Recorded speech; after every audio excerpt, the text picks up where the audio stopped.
সমুদ্র মন্থন পূর্ণ কাহিনী। এই কাহিনী পাওয়া যায় পুরাণে, বিশেষ করে ভগবত বিষ্ণু পুরাণে। শুরুটা কিভাবে?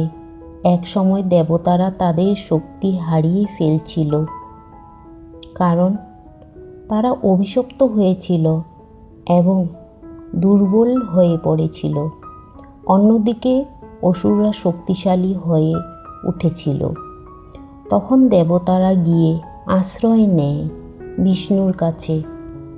বিষ্ণুর পরিকল্পনা, বিষ্ণু বললেন, অমৃত, অমর হওয়ার তরল বের করতে হবে, কিন্তু সেটা পেতে হলে দরকার সমুদ্র মন্থন। সমস্যা,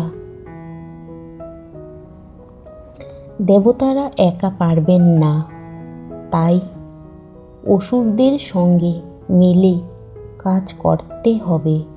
মন্থনের প্রস্তুতি, মন্থনের দণ্ড, মন্দার পর্বত, দড়ি বাসুকি নাগ, ভিত্তি সমুদ্র।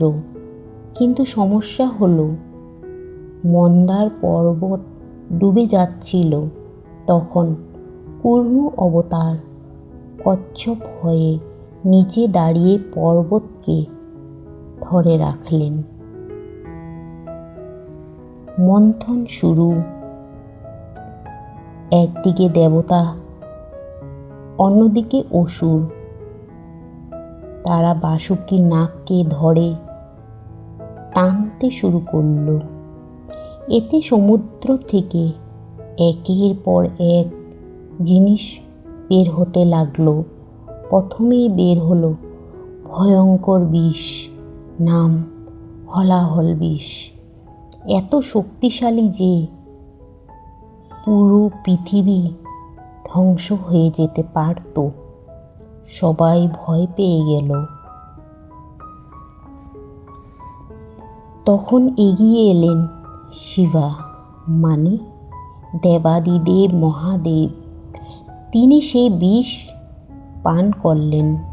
তার গলা নীল হয়ে যায়, তাই নাম নীলকণ্ঠ।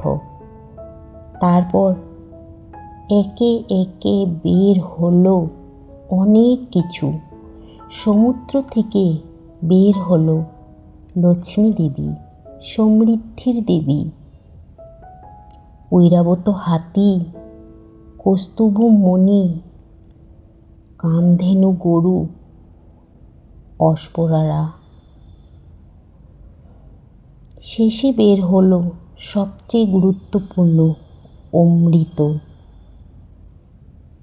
অমৃত নিয়ে যুদ্ধ। অমৃত বের হতেই দেবতা ও অসুরদের মধ্যে লড়াই শুরু হলো। তখন মোহিনী রূপে বিষ্ণু এলেন। তিনি সুন্দরী নারীর রূপ নিয়ে অসুরদের বিভ্রান্তি করলেন এবং অমৃত শুধু দেবতাদের দিয়ে দিলেন। ফলাফল, দেবতারা শক্তি ফিরে পেল, অসুররা হারালো। পৃথিবীতে আবার ভারসাম্য ফিরে এলো। এই কাহিনীর গভীর অর্থ এটাই, সবচেয়ে গুরুত্বপূর্ণ অংশ সমুদ্র, মানুষের মন, গভীর অজানা শক্তিতে ভরা দেবতা, ভালো গুণ, শান্তি, জ্ঞান, ধৈর্য। অসুর, খারাপ গুণ, লোভ, অহংকার, রাগ। আসল শিক্ষা, নিজের ভিতরের সমুদ্র নাড়াতে হবে। ভালো ও খারাপ দুটো দিকেই কাজ করবে। প্রথমে কি বের হবে? বিষ, সমস্যা, কষ্ট, নেতিবাচকতা। কিন্তু ধৈর্য রাখলে শেষে অমৃত, জ্ঞান, শান্তি, সফলতা।